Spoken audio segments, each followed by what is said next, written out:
आज मैं दसम स्कंध का उत्तरार्ध का 83वां अध्याय सुनाती हूँ, जिसमें श्री कृष्ण जी का यादवों सहित सूर्य ग्रहण नहाने कुरुक्षेत्र को जाना और वहाँ कौरव पांडवों का मिलाप होना तथा कुंती का श्री कृष्ण जी से वार्तालाप तथा द्रौपदी से श्री कृष्ण की पटरानियों की बातचीत है।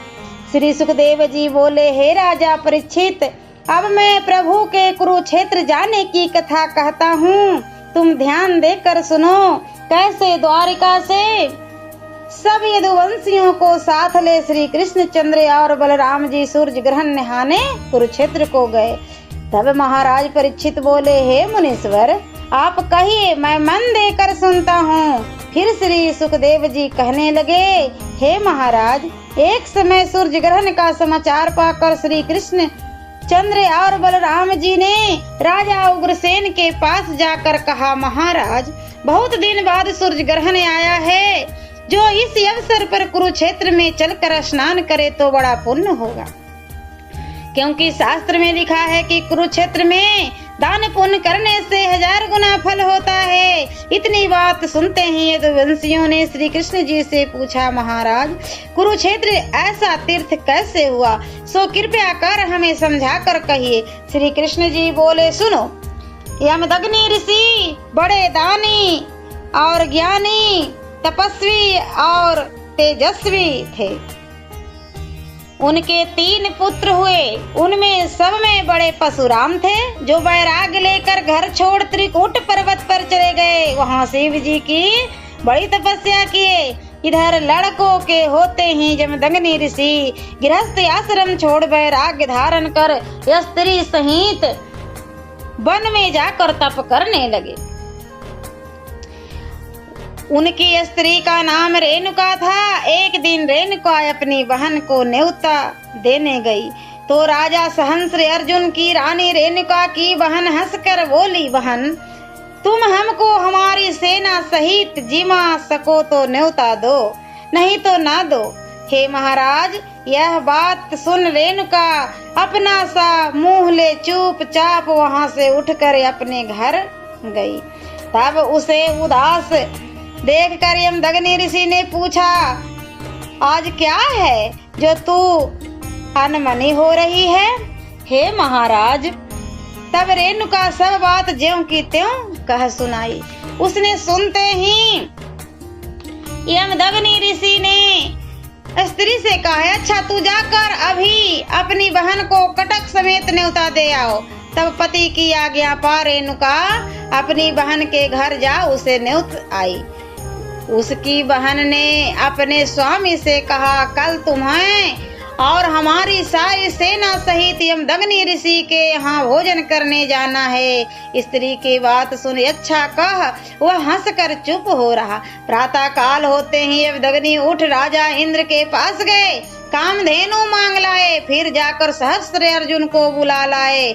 वह अपना सब रत्न सजाकर ऋषि के यहाँ निमंत्रण जीवने आया। उसे यमदग्नि ने इच्छा भर भोजन किरा खिलाया। फिर तो अपने कटक सहित इच्छा भोजन कर सहस्त्र अर्जुन अत्यंत ही लज्जित हुआ और मन ही मन कहने लगा, इसने इतने लोगों के खाने पीने की सामग्री रात भर में कहाँ पाई और कैसे बनाई, इसका भेद कुछ जाना नहीं जाता। इतना कह विदा हो, अपने घर जा। यूं कह एक ब्राह्मण को भेज दिया कि देवता, तुम यमदग्नि ऋषि के घर जा इस बात का भेद का पता लगाओ कि उसने किसके बल से एक दिन के बीच मुझे कटक समेत न्योता जिमा दिया। इतनी बात के सुनते ही ब्राह्मण ने जाकर देखा तो सब बात का पता लग गया। तब वह लौटकर सहस्त्र अर्जुन के पास आया और बोला, महाराज, उसके घर में कामधेनु है, उसके प्रभाव से उसने तुम्हें एक दिन में न्योत जिमाया। तब यह समाचार सुन सहस्त्र अर्जुन ने उसी ब्राह्मण से कहा, देवता, तुम जाकर हमारी ओर से यमदग्नि ऋषि से कहो कि सहस्त्र अर्जुन ने कामधेनु मांगी है। तब तो उस बात के सुनते ही ब्राह्मण संदेशा ले ऋषि के पास गया और उसने सहस्त्र अर्जुन की बात कही। उसको सुन ऋषि बोले, यह गौ हमारी नहीं है जो हम राजा को दें, यह तो राजा इंद्र की है। हम उसे नहीं दे सकते। तुम जाकर हमारा यह कहना राजा से कह दो। उस बात के सुनते ही ब्राह्मण ने जाकर राजा सहस्त्र अर्जुन से कहा, महाराज, ऋषि ने कहा है कि कामधेनु हमारी नहीं है, यह राजा इंद्र की है, अतः हम इसे नहीं दे सकते। इतनी बात ब्राह्मण के मुख से निकलते ही सहस्त्र अर्जुन ने अपने कितने एक योद्धाओं को बुलाकर कहा कि तुम अभी जाकर यमधग्नि के घर से कामधेनु गौ को खोल लाओ।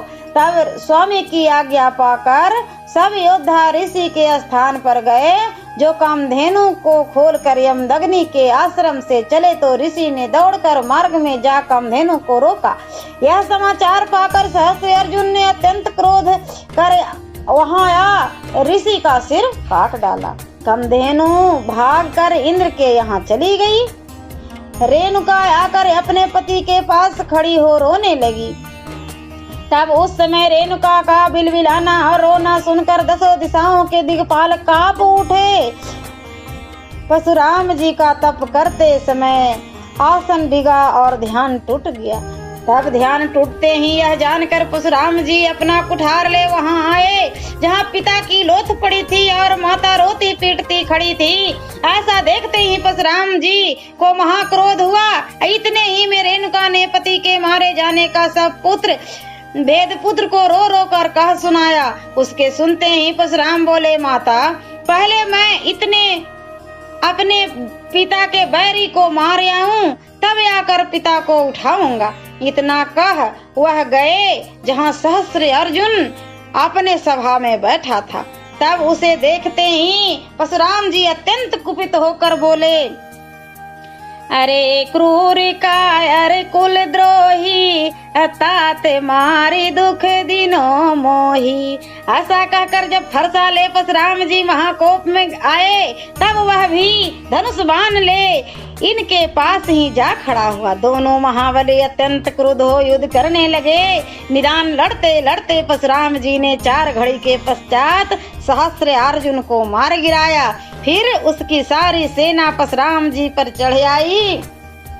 परशुराम जी ने उसे भी उसके पास ही मारकर गिरा दिया। फिर वहां से आकर पिता की गति की और माता को समझाकर फिर उसी स्थान पर परशुराम जी ने रुद्र यज्ञ किया।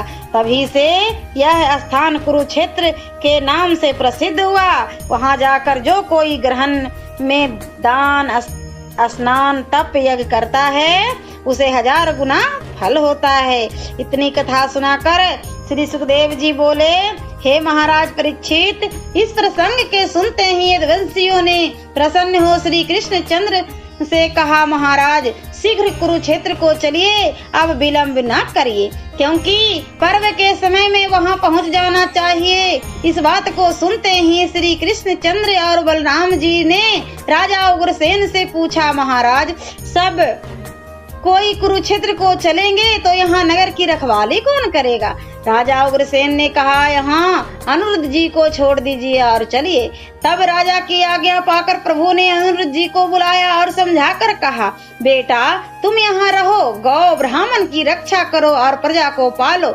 हम महाराज के साथ सब यदुवंशियों सहित कुरुक्षेत्र में स्नान करने जाते हैं। पिता की बात सुन अनुरुद्ध जी ने कहा, जो आज्ञा। हे महाराज, तब तो एक अनुरुद्ध जी को पुरी की रखवाली में छोड़ सूरसेन, वसुदेव, उद्धव, अक्रूर, कृतवर्मा आदि छोटे बड़े सब यदुवंशी अपनी स्त्रियों सहित राजा उग्रसेन के साथ कुरुक्षेत्र चलने को उपस्थित हुए। जिस समय कटक समेत राजा उग्रसेन ने पुरी से बाहर डेरा किया, उस काल सब जाकर मिले। उसके पीछे से श्री कृष्ण जी भाई भौजाई के साथ ले 8 पटरानी और 1600 सहस्त्र 108 रानियों पोतों सहित जा मिले। प्रभु के पहुँचते ही राजा उग्रसेन ने वहां से डेरा उठा राजा इंद्र की भांति बड़ी धूमधाम से आगे को प्रस्थान किया। श्री सुखदेव जी बोले, हे महाराज, इसके कितने दिन पश्चात सब यदुवंशियों सहित आनंद मंगल से कुरुक्षेत्र में जा पहुँचे। वहां पहुंचकर उन सबों ने अत्यंत श्रद्धा से उन क्षेत्र में स्नान कर निराहार व्रत किया और ब्राह्मणों को वस्त्र आदि दे सोने की माला पहनी हुई गौ ब्राह्मणों को दान दिया। फिर उसने परशुराम जी के बनाए हुए सरोवर में मोक्ष स्नान करके श्री हरि की भक्ति पाने की कामना से ब्राह्मणों को भोजन कराया। पश्चात उन यादवों ने ब्राह्मणों की आज्ञा से भोजन आदि करके वहां डेरा किया और कुछ दिन तक वहीं टिके रहे।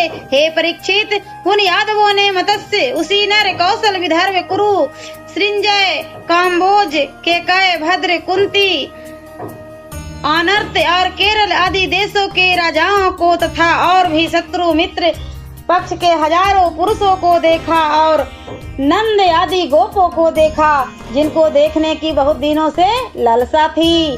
उन कृष्ण की प्यारी दुलारी गोपियों को भी देखा। तब सब परस्पर एक दूसरे से मिल भेंट कर बड़े आनंदित हुए। सबकी आंखों में प्रेम के आंसू भर गए। मारे आनंद के सबके रोंगटे खड़े हो गए, हृदय उमड़ आया और कंठ गदगद हो गया। सब स्त्रियां परस्पर एक दूसरे से भेंटने लगी। उन सब की वही दशा हुई जैसे पुरुषों की हुई थी। फिर सब यथा योग दंड प्रणाम आशीर्वाद करके कुशल प्रश्न करने लगे। जब सब प्रकार एक दूसरे से मिल भेंट कुशल प्रश्न पूछकर निश्चिंत हुए तो सब के सब बैठ श्री कृष्ण की कथा कहने लगे। कुंती अपने भाई भौजाई बहन भाभी आदि से मिलकर अत्यंत हर्षित हुई और वह अपना सब दुख भूल गई। कुंती वसुदेव से कहने लगी, हे भाई, मैं अपने को बड़ी दुर्भाग्यनी मानती हूँ जो ऐसे समर्थ भाई के रहते अनेक दुख झेली और दुख के समय तुमने भी मुझे भुला दिया। कुंती की बात सुन वसुदेव जी आंखों में आंसू भरे बोले, बहन, तू मुझे क्या कहती है? इसमें मेरा कुछ बस नहीं। कर्म की गति जानी जाती है, भगवान की इच्छा ही सर्वोपरि है। देखो, कंस के हाथ मैंने भी क्या क्या दुख नहीं पाया। हे महाराज, इतना का बहन को समझा बुझा वसुदेव जी वहां गए जहां सब लोग राजा उग्रसेन की सभा में बैठे हुए थे। वहां राजा दुर्योधन बड़े बड़े निरप पांडव उग्रसेन की ही बड़ाई करते थे। हे राजन, आप बड़े भाग्यशाली हैं जो सर्वदा श्री कृष्ण चंद्र का दर्शन पाते हैं। श्री कृष्ण जी का दर्शन जन्म जन्म के पाप को नाश करने वाला है, क्योंकि जिन्हें शिव परिचय आपसे आज्ञा लेते रहते हैं, जो प्रभु सारे संसार के ईश्वर हैं, वे हर समय आपको सिर झुकाया करते हैं। श्री सुखदेव जी बोले, हे महाराज, इस प्रकार सब राजा आकर राजा उग्रसेन की प्रशंसा करते और यथायोग सबका समाधान करते थे।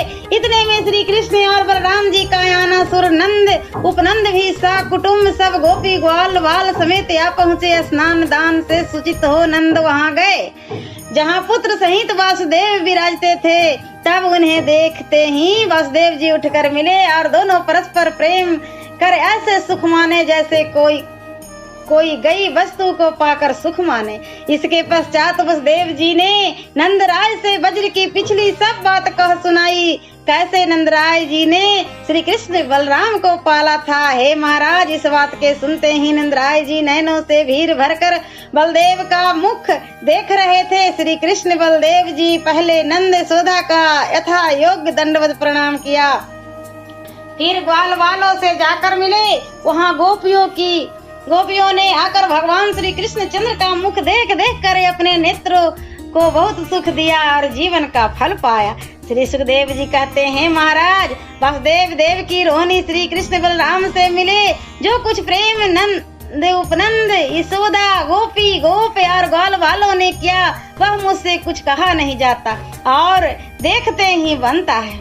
निदान सबको स्नेह से अत्यंत व्याकुल देख श्री कृष्ण जी बोले, जैसे तेज जल अग्नि पृथ्वी और आकाश का देह में वास है, वैसे ही घट घट में मेरा प्रकाश भरा हुआ है। यह सुन सब ब्रजवासियों को बड़ा संतोष आया।